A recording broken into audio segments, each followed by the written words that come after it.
السلام علیکم ورحمۃ اللہ وبرکاتہ۔ مسلم سٹوری اردو کے معزز سامعین، حضرت صالح علیہ السلام کی اونٹنی قدار بن صالف زلزلے کا عذاب اور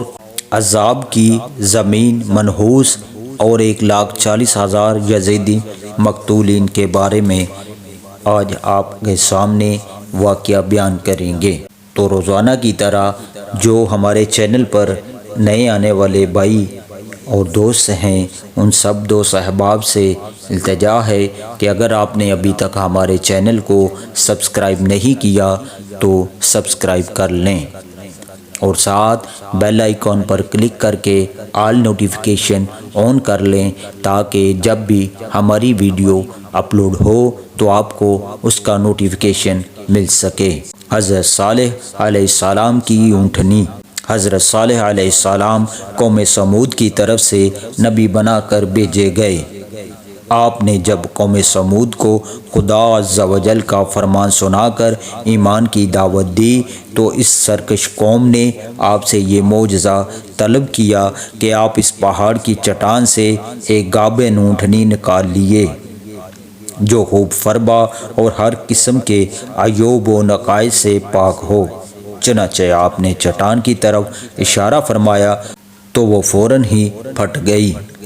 اور اس میں سے ایک نہایت ہی خوبصورت، تندرست اور خوب بلند قامت اونٹنی نکل پڑی جو گابن تھی، اور نکل کر اس نے ایک بچہ بھی جنا اور یہ اپنے بچے کے ساتھ میدانوں میں چرتی پھرتی رہی۔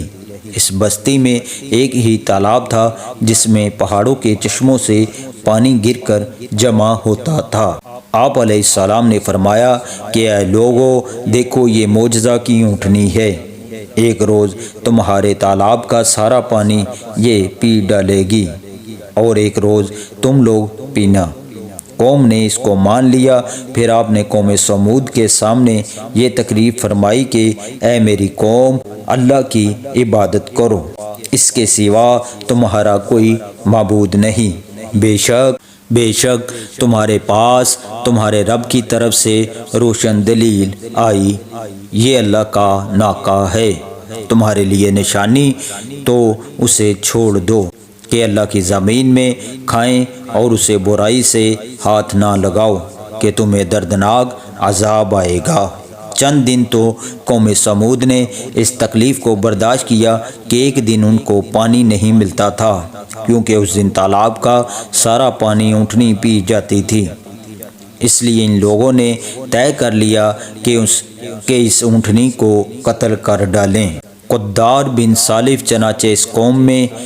جو سرخ رنگ کا بری آنکھوں والا ایک پستہ قد آدمی تھا اور ایک زناکار عورت کا لڑکا تھا،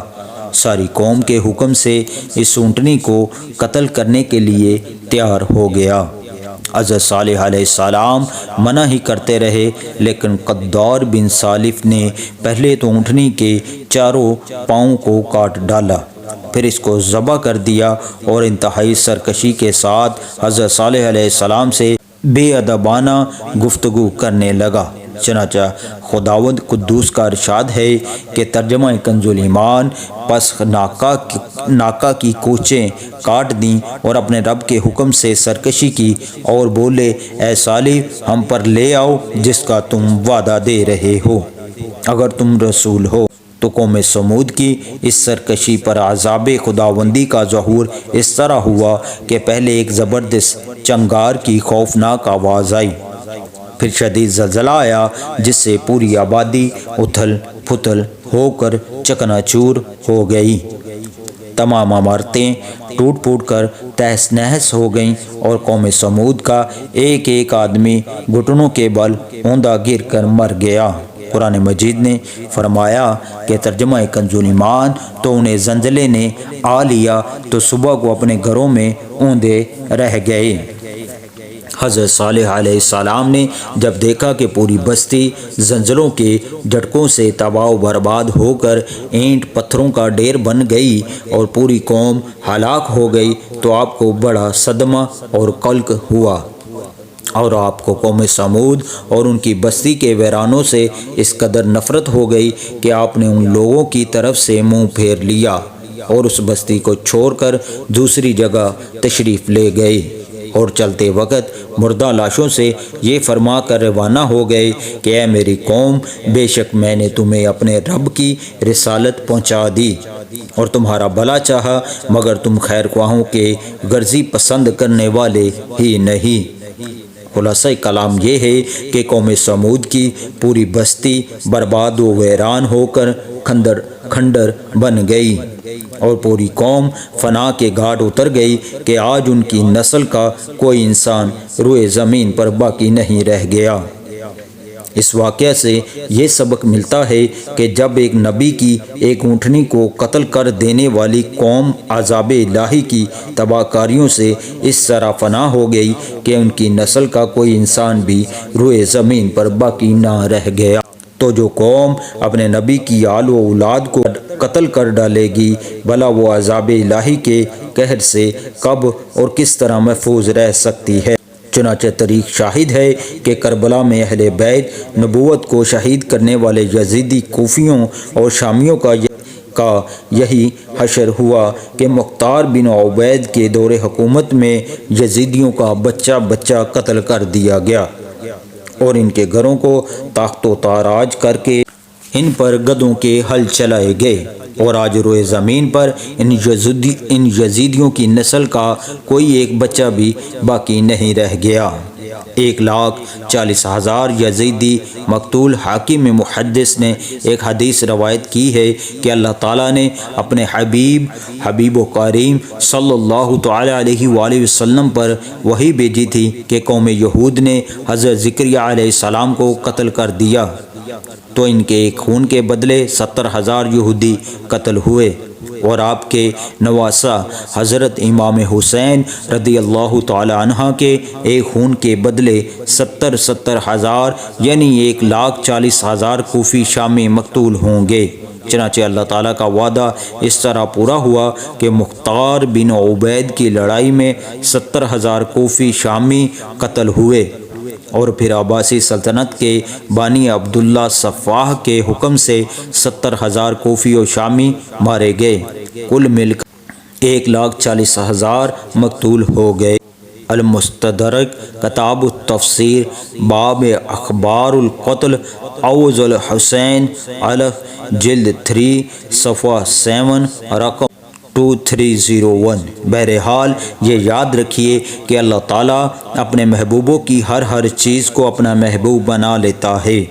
لہذا خدا عز و جل کے محبوبوں کی آل و ازواج ہوں یا اصحاب و احباب یا ان سے نسبت تعلق رکھنے والی کوئی بھی چیز ہو، ان میں سے کسی کی بھی توہین اور بے ادبی سے خداوند قہار کا قہر و غضب ضرور کسی نہ کسی عذاب کی صورت میں ظاہر ہوتا ہے۔ لہذا ہر وہ چیز جس کو اللہ عز و جل کے محبوبوں سے نسبت حاصل ہو جائے، اس کی تعظیم و تکریم لازم ضروری ہے۔ اس کی توہین و بے ادبی عذاب الہی کی ہر جنڈی اور تباہی اور بربادی کا سگنل ہے۔ وَالْعِيَاذُ بِاللَّهِ مِنْهُ۔ عذاب کی زمین منحوس۔ روایت ہے کہ جب جنگ تبوک کے موقع پر سفر میں حضور صلی اللہ علیہ وسلم قوم سمود کی بستیوں کے کھنڈرات کے پاس سے گزرے، آپ صلی اللہ علیہ وسلم نے فرمایا کہ خبردار کوئی شخص اس گاؤں میں داخل نہ ہو اور نہ اس گاؤں کے کنویں کا کوئی شخص پانی پیے، اور تم لوگ اس عذاب کی جگہ سے خوف الہی عز و جل میں ڈوب کر روتے ہوئے اور منہ ڈھانپے ہوئے جلد سے جلد گزر جاؤ، کہیں ایسا نہ ہو کہ تم پر بھی عذاب اتر پڑے۔ تو دوستو، یہ تھا قوم سمود کے بارے میں ایک چھوٹا سا واقعہ۔ امید ہے آپ کو پسند آیا ہوگا، اور اگر پسند آیا ہے تو ویڈیو کو لائک لازم کر دیجئے، اور ہمارے مسلم سٹوری اردو چینل کو سبسکرائب کرنا مت بھولیے گا، اور ساتھ بیل آئیکن پر کلک کر کے آل نوٹیفیکیشن آن کر لیجئے، تاکہ جب بھی ہماری ویڈیو اپلوڈ ہوا کرے اس کا نوٹیفیکیشن آپ کو مل سکے۔ تو ملتے ہیں آپ سے نیکسٹ کسی واقعے کے ساتھ۔ اپنا بہت بہت خیال رکھیے گا۔ السلام علیکم ورحمۃ اللہ وبرکاتہ۔